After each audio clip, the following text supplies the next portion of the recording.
The Tigers lose a heartbreaker in Seattle. We'll talk about that and more all today on Locked On Tigers.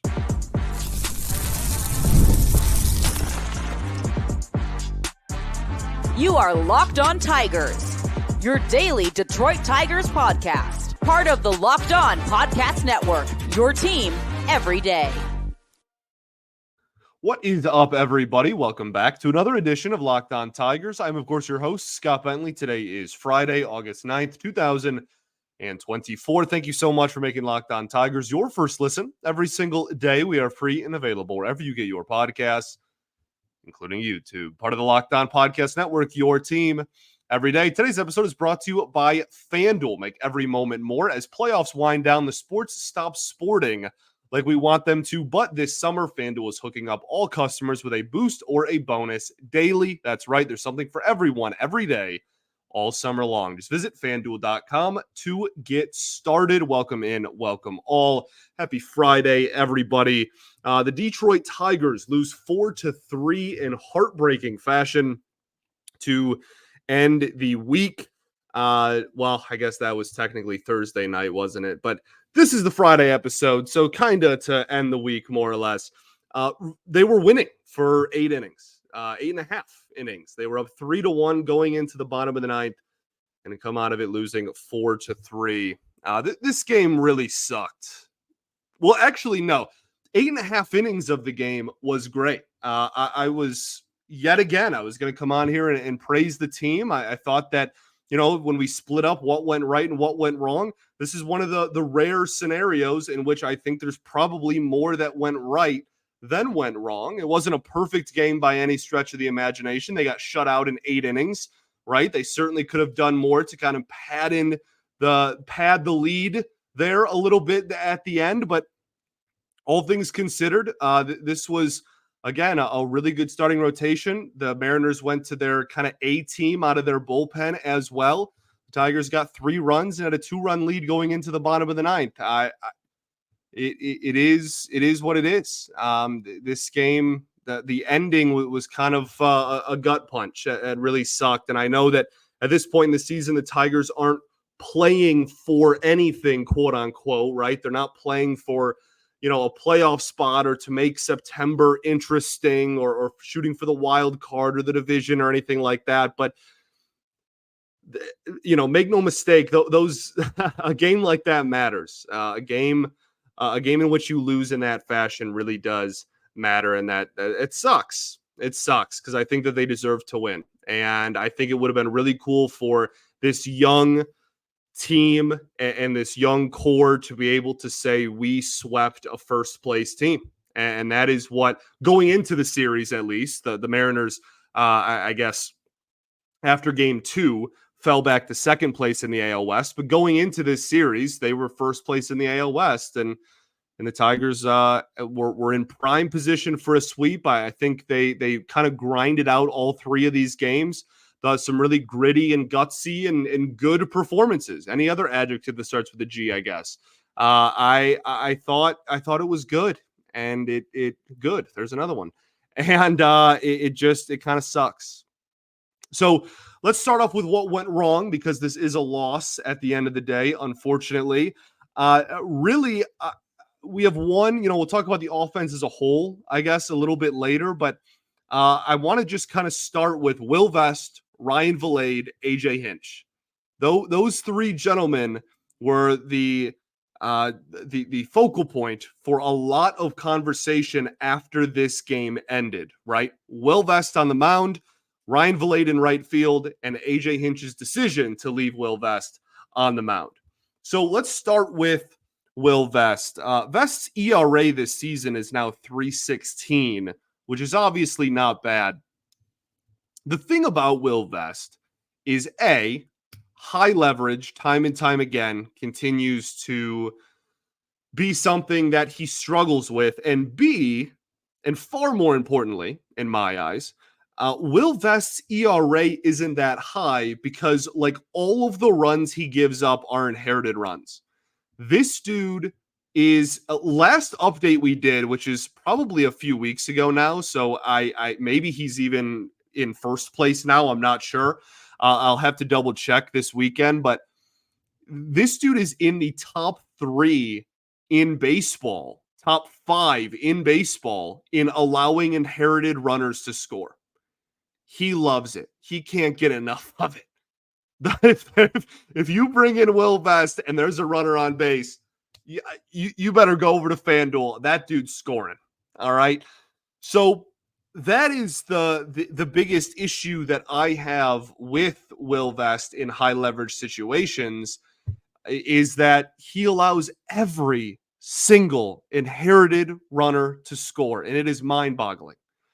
And that comes down to inconsistency in execution, right? Like, he has a pretty lively fastball when he's hitting his spots. It's 97, 98. He hit a couple of times in this outing, but sometimes he has no clue where it's going. And the slider is, again, a good chase pitch for righties. He's solid against righties. There's also a lot of inconsistencies in where that pitch ends up. And so he finds himself with a ERA just a hair over 3, but is amongst some of the worst in the entire sport in allowing inherited runners to score. Now, there was only one inherited runner on base in this ball game. The other 2 were Will Vest's runners.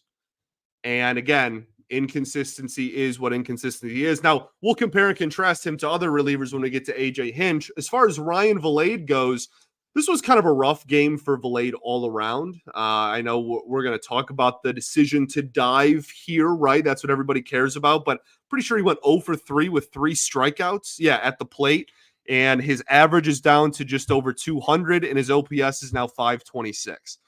He got off to a nice hot start there.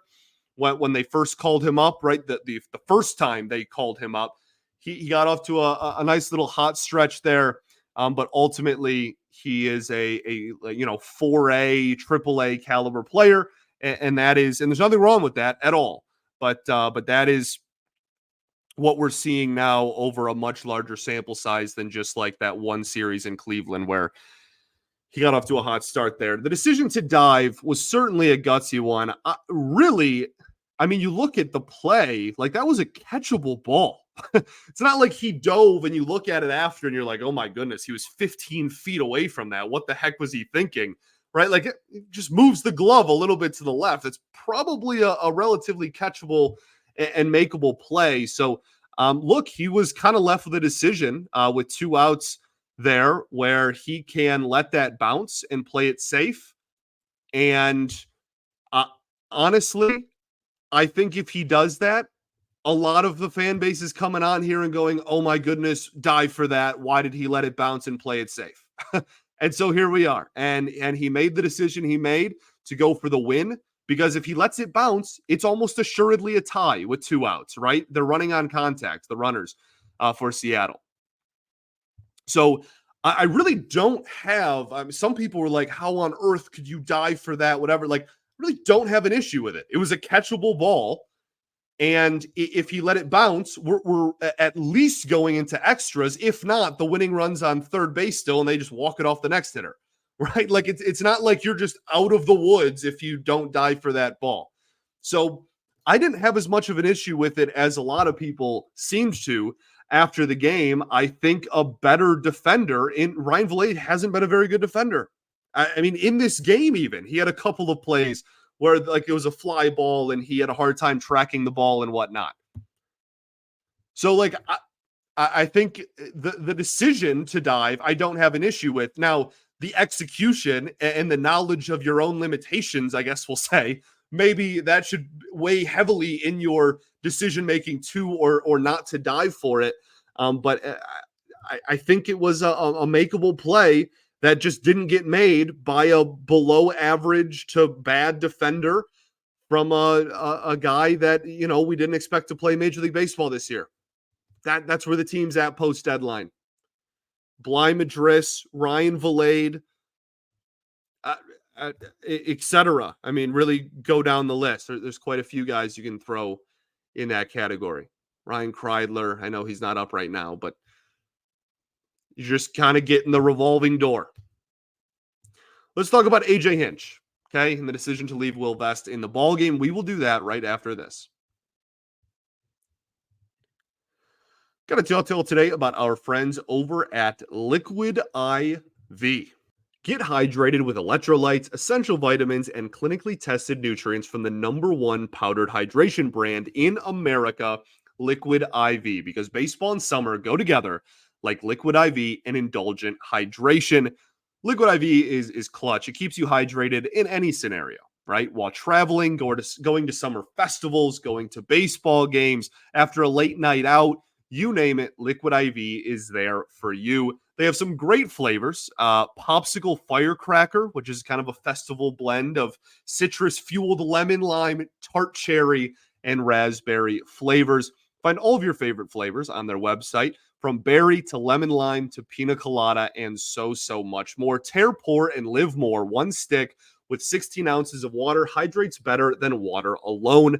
Powered by LIV Hydroscience, an optimized ratio of electrolytes, essential vitamins, and clinically tested nutrients that turn ordinary water into extraordinary hydration. It has 3 times the electrolytes of the leading sports drink, 8 essential vitamins and nutrients, always non-GMO, vegan, gluten-free, dairy-free, and of course, soy-free. So no more thirsty summers when you indulge into hydration with Liquid IV. You can get 20% off of your first order of Liquid IV when you go to liquidiv.com. Use promo code MLB at checkout. That's 20% off your first order for shopping for better hydration today using promo code MLB at liquidiv.com.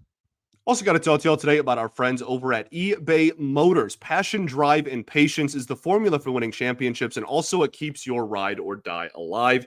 eBay Motors has everything you need to maintain your vehicle and level it up to peak performance. Superchargers, roof racks, exhaust kits, LED headlights, and more. Whether you're into speed, power, or style, eBay Motors has got you covered.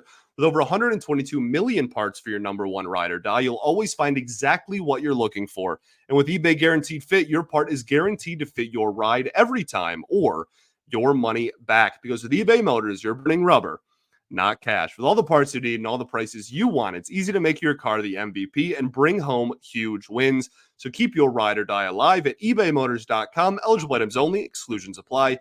eBay Guaranteed Fit is only available to U.S. customers.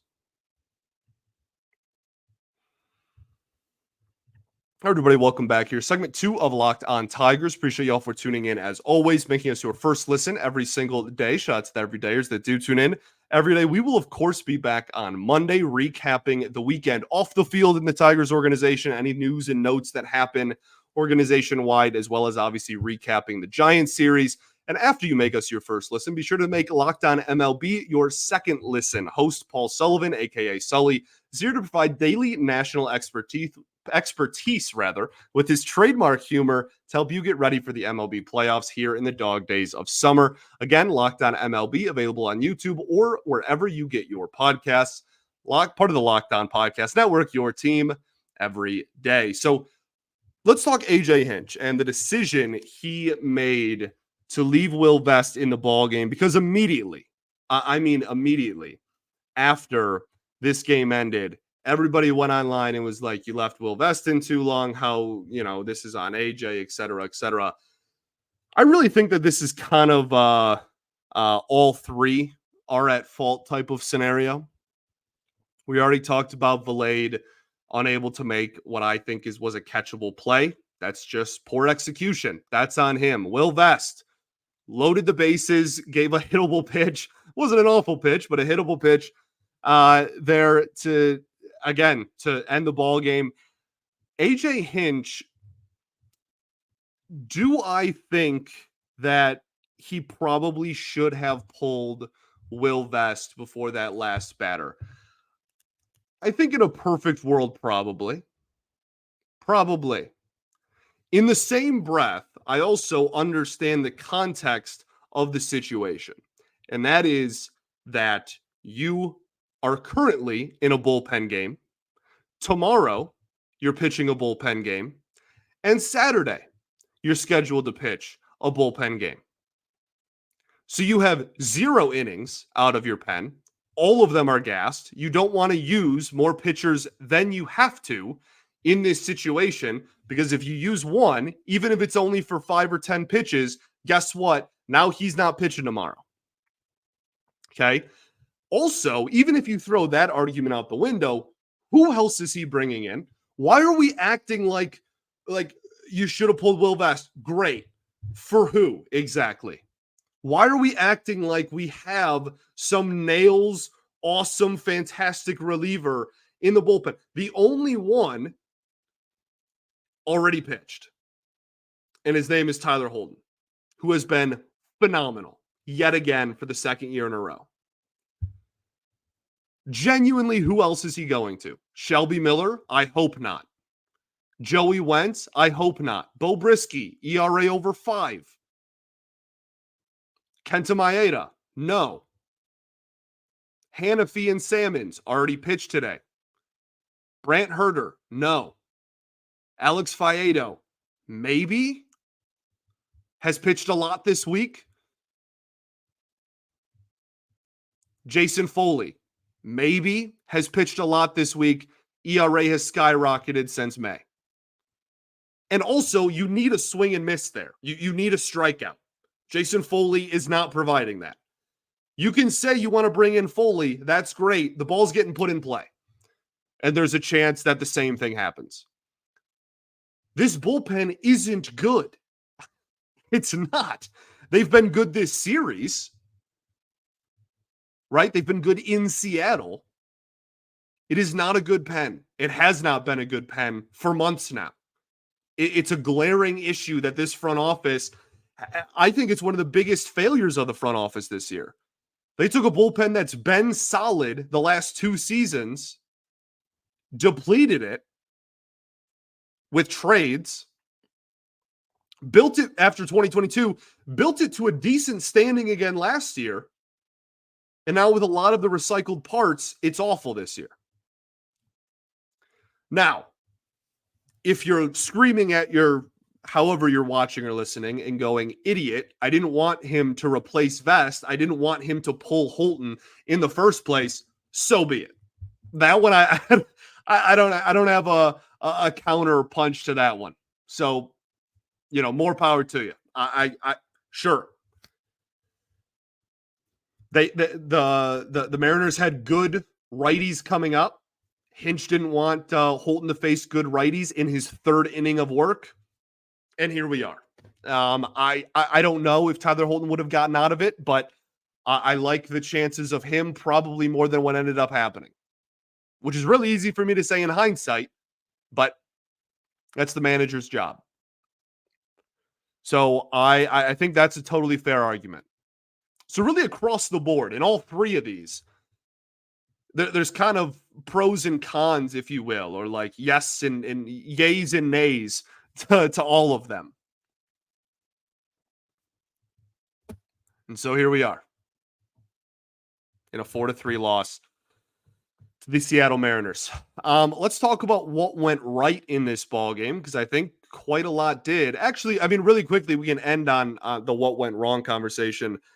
Look, the only other thing that's on this list for me is that they got shut out for 8 innings.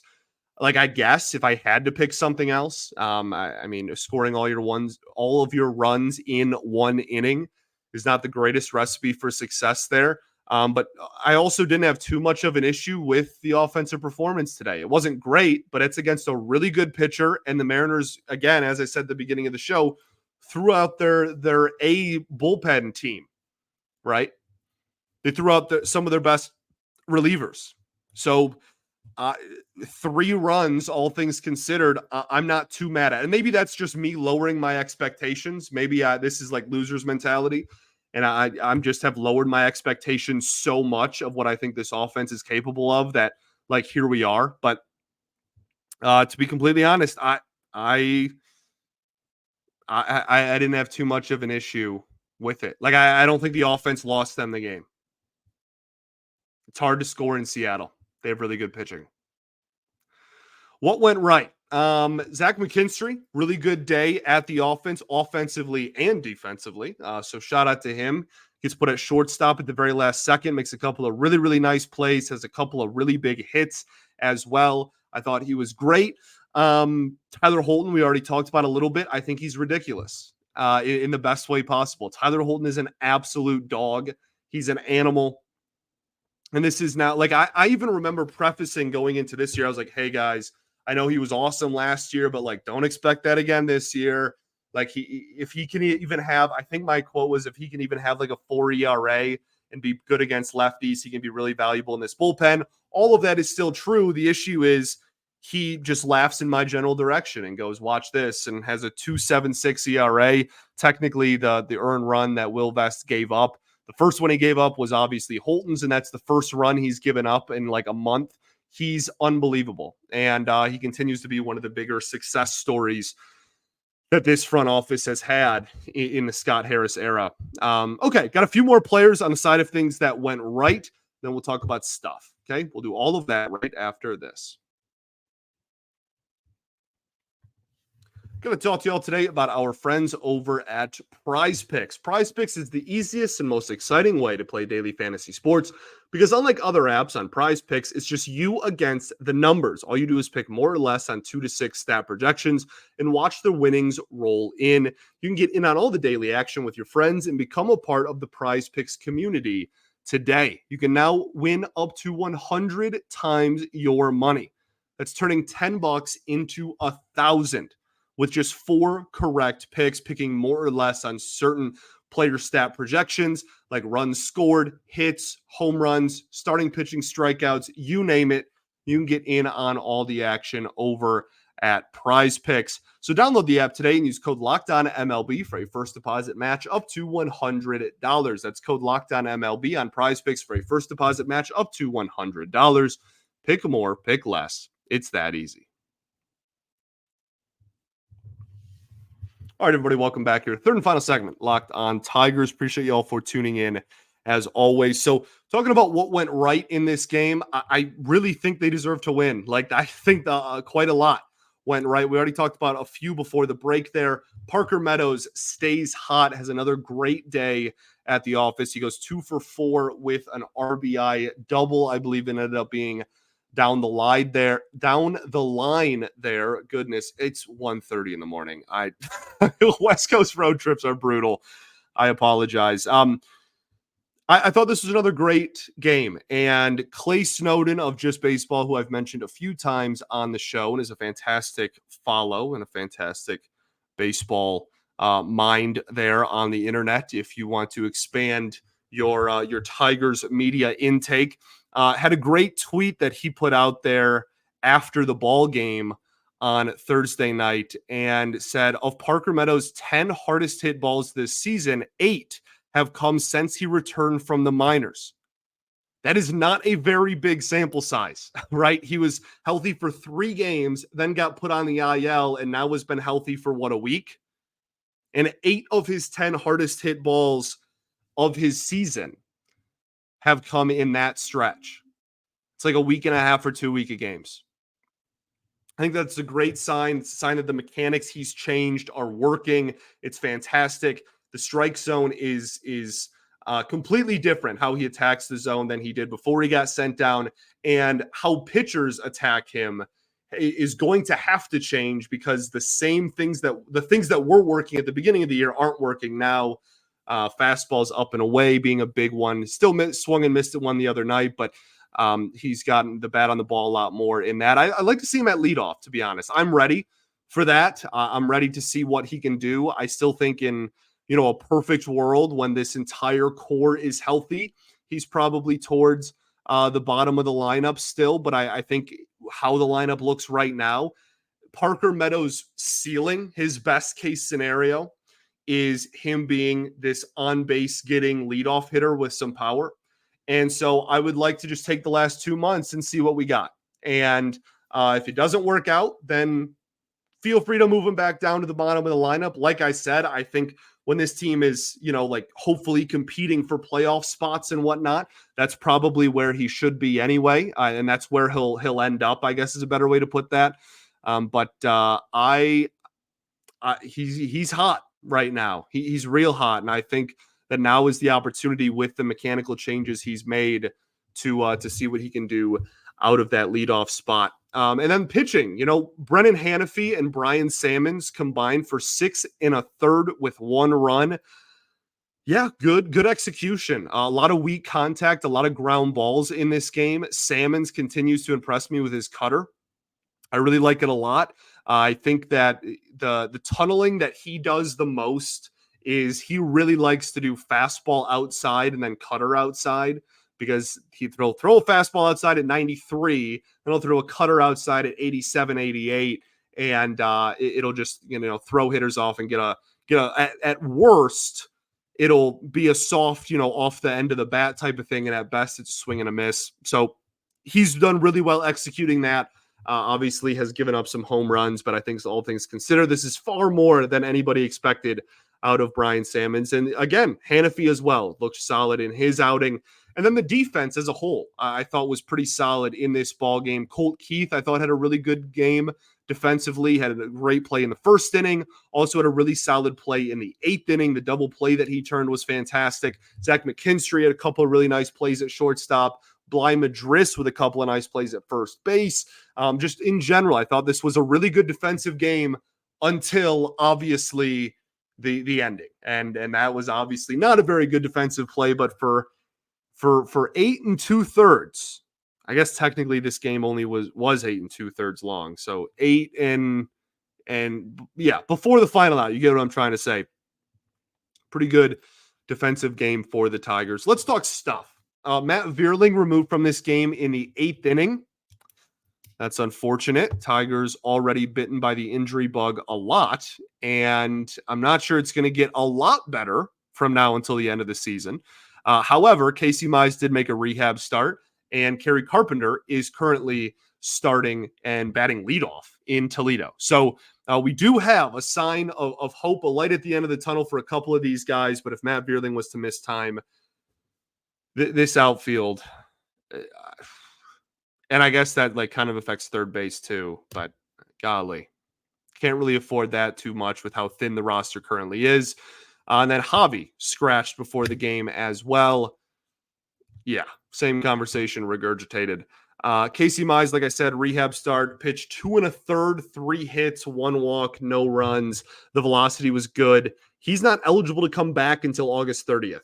Because of the 60-day IL move. So that's great. He can do whatever he wants down there. I hope that they take this time to stretch him out and get the velocity up to consistently being where he wants it to be. But this is not like a right around the corner thing. It's going to be 2-3 weeks until he gets the call up. Giants this weekend. Oh, Grady Sizemore?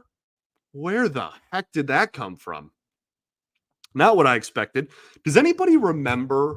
So this would have been like one of my earlier baseball memories. I was pretty young, but when I was in elementary school, I couldn't stand Grady Sizemore because he played for Cleveland. So that just from a very young age, that obviously gets kind of ingrained in your head. But on top of that, does anybody remember the Granderson versus Sizemore debate of 2005 to 2007? That stretch was, I don't even know if Grandy was up in 05. So maybe 06 to 08. It was just constantly having, and for me, I was, 10. I was like, can we shut up about Grady Sizemore? I love Curtis Granderson. And Grady, you get older, you look back, that's an unbelievable talent. Obviously, he's one of the greatest what if stories in the history of baseball when it comes to injuries. One of, in his prime, truly one of the most electrifying and incredible talents this game has ever seen. Genuinely, that's how good Grady Sizemore was. Just couldn't stay on the field, unfortunately. But I remember just not being able to stand Grady Sizemore because at every corner, the national media just wanted to compare him to Curtis Granderson. It became this big debate. Oh, these two teams in the AL Central have two really good young center fielders. Which one's better, et cetera, et cetera. And I just remember being very frustrated on my way to the very stressful day of, 3rd or 4th grade or whatever it was. I guess, 4th or 5th grade. So just funny, something, the things that stick out in your brain when you remember certain names. But congrats to him taking over the manager. Obviously, they're not going to win too many games. That team is an absolute disaster. But if he can just kind of prevent them from being the worst team ever, which they're on pace to like kind of rival. If he can just stop them from being that, I think he'll be looked at pretty fondly over in the South Side after, 5 or 6 years of terrorizing the South Side and Detroit as well, and Minnesota and Kansas City back when he was a player. So yeah, I just thought that was an interesting news story that is relatively close to home here with an AL Central rival. Tigers play the Giants this weekend. You have 2 bullpen games, the first 2 games of the series, presumably. You're going up against Robbie Ray and Brandon Webb. Goodness, Robbie Ray and Brandon Webb. If I could talk, that'd be awesome. It would make my job a lot easier. Robbie Ray, former Tiger, obviously. And has had some really great seasons since leaving Detroit, has also dealt with some injuries. So we'll see what version of Robbie Ray we get this weekend in San Francisco, by the way. And then game 3 on Sunday will be Kiter Montero against Hayden Birdsong, the 22-year-old rookie, was drafted, 2 years ago. Kind of liked him coming out of the draft. Has had a okay year. I think his ERA is around 4.6, 4.7. So could be better, but I think he has single-digit amount of starts under his belt as well. So we'll see what he can do. Got pretty decent stuff. So we'll see how the Tigers fare against a young rookie there. I think that's all I got for you. Thanks for making Locked On Tigers your first listen every single day. Shots to everydayers that do tune in every day. And of course, we will be back on Monday. All right. Peace and love. Going to therapy's dope. I'll catch y'all then, baby. Go Tigers.